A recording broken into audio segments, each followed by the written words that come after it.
Hello everyone, welcome back to my channel Dr. Khalis and Roshan. Myself Dr. Khalis, MBBS General Physician, Consultant Physician. Today we will learn how to calculate expected date of delivery, that is EDD in pregnancy. EDD calculate करने के लिए आपको total duration of pregnancy पता होनी चाहिए, which is equals to 9 month and 7 days. अगर हम इसको वीक्स में देखेंगे it is equals to 40 weeks. पर ये जो 9 मंथ एंड 7 डेज है ये बहुत ज़्यादा इंपॉर्टेंट है, आपको ये याद रखनी है. डेज में तो आप कैलकुलेट कर ही लेंगे 7 से मल्टीप्लाई करके. अब ईडीडी कैलकुलेट करने के लिए आपको फीमेल से दो चीज़ें पूछनी है. एक तो first day of last menstrual period, first day of last menstrual period मतलब उनको जो लास्ट मेंसेस आए थे उसका फर्स्ट डे क्या था. और उनसे पूछना है उनकी साइकिल लेंथ, तो उनकी मेंस्ट्रुअल साइकिल की लेंथ कितनी है. अगर उनकी मेंस्ट्रुअल साइकिल की लेंथ 28 डेज की है तो आपको ईडीडी कैसे कैलकुलेट करनी है, नेग्लिज फॉर्मूला लगा के. आपको सिंपली क्या करना है, जो उनका first day of last menstrual period है उसमें आपको 9 मंथ और 7 डेज ऐड करने हैं. ठीक है, एग्जाम्पल लेते हैं. आपने फीमेल से पूछा है उनकी first day of last menstrual period क्या है और आपने पूछा है साइकिल लेंथ. उन्होंने first day of last menstrual period बताया 3rd ऑफ मार्च 2022 और उन्होंने साइकिल लेंथ कितनी बताई है 28 डेज की. तो आप क्या लगाओगे, नेग्लिज फार्मूला.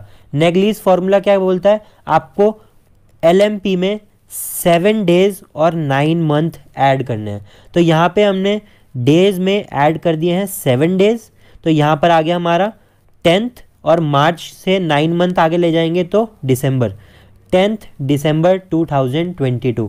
तो यहाँ पर हमारी ईडीडी कैलकुलेट हो गई है. नेक्स्ट इज, अगर फीमेल बताती है उनकी साइकिल लेंथ 28 डेज से ज़्यादा है या फिर 28 डेज से कम है तो आपको क्या यूज़ करना है, मॉडिफाइड नेग्लिज फार्मूला. बहुत ईजी है ये, कुछ नहीं है. सबसे पहले आपको अप्रॉक्सीमेट ईडीडी निकालनी है यूजिंग नेग्लिज फार्मूला. तो आपने जो ये वाला हमारा जो ए वाला पॉइंट था इसको किया है, आपको यही करना है.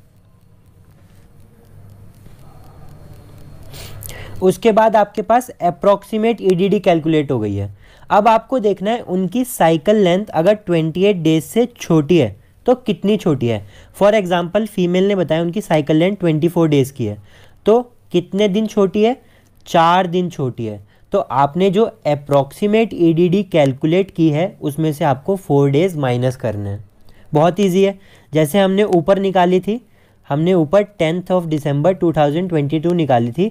अगर फीमेल की क्या थी, 28 डेज की साइकिल थी. अगर सेम फीमेल बोलती है कि मेरी जो साइकिल है वो 24 डेज की है तो आप क्या करोगे, आपने अप्रॉक्सीमेट ईडीडी कैलकुलेट कर ली थी already according to 28 days cycle length, उसमें से आप 4 डेज माइनस कर दोगे तो आपके पास आ जाएगा 6th ऑफ दिसंबर 2022.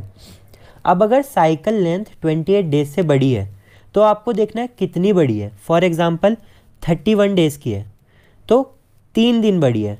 ठीक है, इतना मैथ्स तो आप लगा सकते हैं. 3 दिन बड़ी है तो आपने जो अप्रॉक्सीमेट ईडीडी कैलकुलेट की है उसमें आपको 3 डेज ऐड करना है, दैट्स ऑल. तो हमने अप्रॉक्सीमेट ईडीडी कितनी कैलकुलेट की थी, 10th ऑफ दिसंबर 2022. उसमें आप 3 डेज ऐड करेंगे तो हमारी हो जाएगी 13th ऑफ दिसंबर 2022. अब एक आता है अगर साइकिल लेंथ वेरिएबल है. आपने फीमेल से पूछा तो उन्होंने कहा कि मेरी साइकिल लेंथ कांस्टेंट नहीं रहती, कभी 28 दिनों की होती है, कभी 26 दिनों की होती है. तो आप क्या पूछोगे, आपको कैलकुलेट करना है अप्रॉक्सीमेट या फिर एवरेज साइकिल लेंथ. और एवरेज साइकिल लेंथ कैसे निकल के आएगी, आप उनसे पूछोगे आपकी जो पिछली 3 मेंस्ट्रुअल साइकिल है वो कितने कितने लेंथ की थी, आप उनका मीन निकालोगे. तो C1 + C2 + C3 बाय 3 करके आपके पास आ जाएगी एवरेज लेंथ ऑफ साइकिल. अब एवरेज लेंथ ऑफ साइकिल आ गया मतलब आपके पास साइकिल लेंथ आ गई है. आप साइकिल लेंथ आ चुकी है, उसके बाद आपने लास्ट मेंस्ट्रुअल पीरियड का फर्स्ट डे भी आप पूछ चुके हैं. तो अगर उनकी साइकिल लेंथ एवरेज 28 डेज की आई है तो आप नेग्लिज फार्मूला लगा दीजिए. और अगर साइकिल लेंथ 28 डेज से कम या ज़्यादा आई है तो आप मॉडिफाइड नेग्लिज फार्मूला लगा दीजिए।